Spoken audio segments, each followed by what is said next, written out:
Guys, it's Mary Ann here with Shop and Crafty, and I'm so excited because this is my new video series, Budget with Me. So as you guys probably know, I have an irregular income, and that makes budgeting really hard sometimes. So this is the system I have worked out for myself. How I track my income is right here on the sidebar of every week. So this is babysitting, my utility check from my roommate, serving, any money I make during the week, and then I add it all up at the end of the week. So once I add it all up, I take it over here where I have written down all of my necessary budget items. And this is based on the allocated spending chart that Dave Ramsey provided in the Total Money Makeover workbook. The funny thing is, in that book, he says this is something you don't use if you have an irregular income, but I found it works wonderfully for me. So basically, I budget 1 week at a time, and I budget after the fact, because that's what I have to do with an irregular income. So I often spend the money as the week goes, and I just make sure to keep track mentally of what I'm doing. The envelope system helps a lot with that because I just take out all of the money. I don't have to track every individual item that I'm buying. So this week I paid the gas bill, which was $12.66. So $12.66, and I subtract that from $8.70. So $8.57. 34. Next was AT&T internet bill, $54.64. That brings it to $802.70. Water was $51.56, which takes us to $751.14, and then $67.57, which is $683.57. So at this point, I'm just going to drop the change because everything else I just do round numbers for. So the 57 is just in my piggy bank, and it's done there. All right, so after that, I'm going to skip gas because I didn't actually have enough money to completely fill that envelope. So I paid $207 on my car. So I have $476 left for the week. Food, I put all of that in the envelope, and that brings it to $336. Fun, $50 in an envelope, which is $286. Work, I did not take out.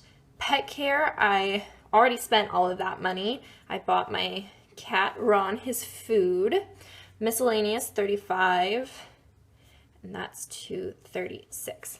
Now I've done more individual transactions with those, but I don't need to keep track of that because the money's just in the envelope. Once it's out, it's out. So I've spent all of the pet food. I've spent like $3 of miscellaneous on pens for work, and the food, I've bought groceries, of course, but all of that stuff I don't need to keep track of because of the cash envelope system, which is super, super helpful.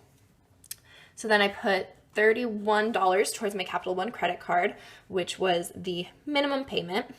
So that's $205. And then this $85, normally I pay about $35 on the UW, but because I've paid off 2 credit cards now, all of those payments go onto this one because that's the basic debt snowball plan. Ideally, I'll pay more than that towards it, but that's the minimum amount I will put towards it, because that's how much I've been paying towards debt every month for minimum payments. So it would be wrong if I couldn't afford it all of a sudden when I've been affording it for years while I've been in debt.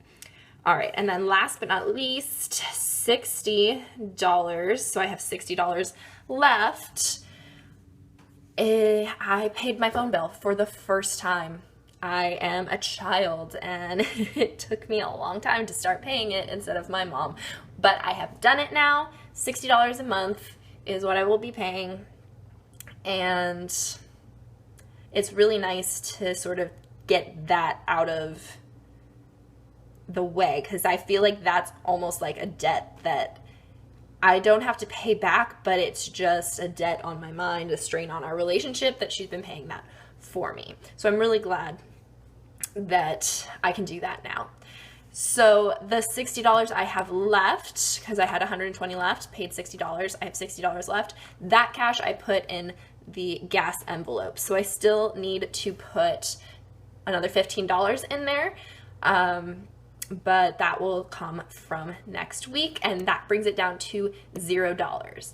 Now, anytime I have leftover money, I just put the total up here and add it to the next week. So if I'm wanting to put that money towards rent or something, I don't write it down here, I just write it up here, and I'll put it as the full payment once I have all of that money. It's just easier to keep track of that way for me, instead of like, oh, I have $15 for my insurance and I need to get another $44. It gets more complicated, and I think it's better to just wait, put it in my account, just don't touch it, and let it roll over until I am ready for it.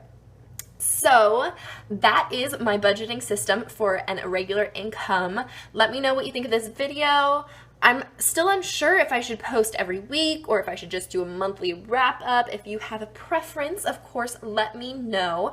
Also, this is the first time I am filming this way, so if there have been blind spots or anything, I apologize for that. And I will work out the kinks as I learn how to use all my new equipment. Because the problem with my iPhone is I have to have it filming as if it's a selfie, because the microphone doesn't work if I'm filming away from me. It's very weird. I've looked it up online, and apparently that's a quirk of the iPhone I purchased. So it's a thing that other people have struggled with too. And I'm not going to buy a new phone just for that. I will save up for a phone in my sinking funds so that someday I can make these nice and pretty and make sure the frames are the way they should be. But for now, I will tweak it as I learn. Thank you guys so much for watching. Please like and subscribe, and I will see you again soon. Bye.